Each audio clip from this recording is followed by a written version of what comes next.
با خدا دیوانہ باش و با محمد ہوشیار۔ مسلمان جتنا بھی گناہ گار ہو جائے، جتنا بھی سیاکار ہو جائے، معاصی کے بحر ظلمات میں غوطہ زن ہی کیوں نہ ہو، اپنی سیاکاریوں میں کسی حد کو بھی کیوں نہ پہنچا ہو، لیکن پھر بھی ایک توانائی ایسی ہے جو ہر وقت کسی بھی مسلمان کی غیرت ایمانی کو جگانے کے لیے کافی ہے، اور وہ ہے ذات محمد صلی اللہ علیہ وسلم۔ مسلمانوں کی غیرت ایمانی کو مٹانے کے لیے کفار کی ہمیشہ سے یہ کوشش رہی کہ وہ مسلمانوں کے دلوں سے نبی کریم صلی اللہ علیہ وسلم کی محبت و عظمت نکال دیں، تاکہ مسلمانوں سے ان کا آخری سہارا بھی چھین لیا جائے اور مسلمان دینی حمیت سے تہ دامن اور ان کی مذہبی حس ختم ہو جائے۔ اختر شیرانی بر صغیر کے مشہور شاعر تھے۔ جوانی کی عمر سے ہی شراب کی لت پڑ چکی تھی۔ ایک دفعہ کا ذکر ہے کہ لاہور کے ایک ہوٹل میں چند کمیونسٹ جوان ان کے ارد گرد جمع ان سے بات چیت کر رہے تھے، جبکہ اختر شیرانی شراب کے نشے میں چور تھے اور شاعرانہ انا کا بت بھی بری طرح سے ان پر سوار تھا۔ 2 بوتلیں چڑھا چکے تھے، ہوش پوری طرح سے قائم نہ تھے، بدن پر ریش طاری تھا، الفاظ بھی زبان سے ٹوٹ ٹوٹ کر نکل رہے تھے۔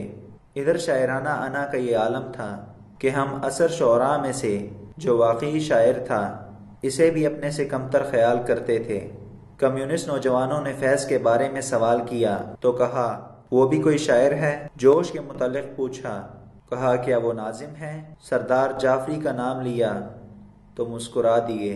ساحر لدھیانوی کی بات کی، کہا مشق کرنے دو۔ احمد ندیم قاسمی کے بارے میں پوچھا، کہا میرا شاگرد ہے۔ کمیونسٹ نوجوانوں نے دیکھا کہ نشے میں پوری طرح سے دھت ہیں تو بحث کا رخ ہی موڑ دیا اور پوچھا کہ فلاں پیغمبر کے بارے میں کیا خیال ہے؟ آنکھیں سرخ ہو رہی تھی، نشے میں چور تھے، کہنے لگے کیا بکتے ہو، ادب و انشاء یا شعر و شاعری کی بات کرو۔ افلاطون، سقراط اور ارسطو کے بارے میں پوچھا گیا تو موڈ میں کہنے لگے اجی پوچھو کہ ہم کون ہیں، افلاطون، سقراط یا ارسطو؟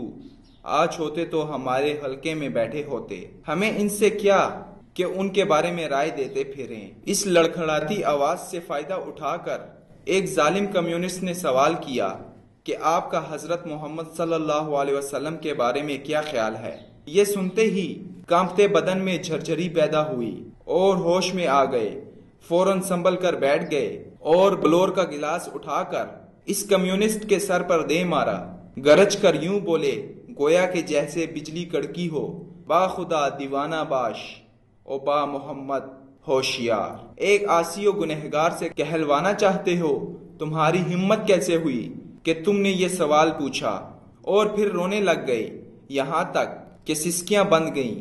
اس نوجوان کو مجلس سے اٹھوا دیا اور خود روتے رہے، پھر خود بھی اٹھ کر چلے گئے اور پوری رات یہ کہتے ہوئے روتے رہے کہ یہ لوگ اتنے نڈر ہو گئے کہ آخری سہارا بھی ہم سے چھیننا چاہتے ہیں۔ میں گنہگار ضرور ہوں لیکن یہ مجھے کافر بنانا چاہتے ہیں۔ یہ بات اپنی جگہ حقیقت ہے کہ مسلمان ہر میدان میں پستی اور زوال کا شکار ہیں، لیکن یہ بھی ایک مسلم حقیقت ہے کہ ادنا سے ادنا درجے کا مسلمان بھی اپنے نبی صلی اللہ علیہ وسلم کی شان میں گستاخی برداشت نہیں کر سکتا۔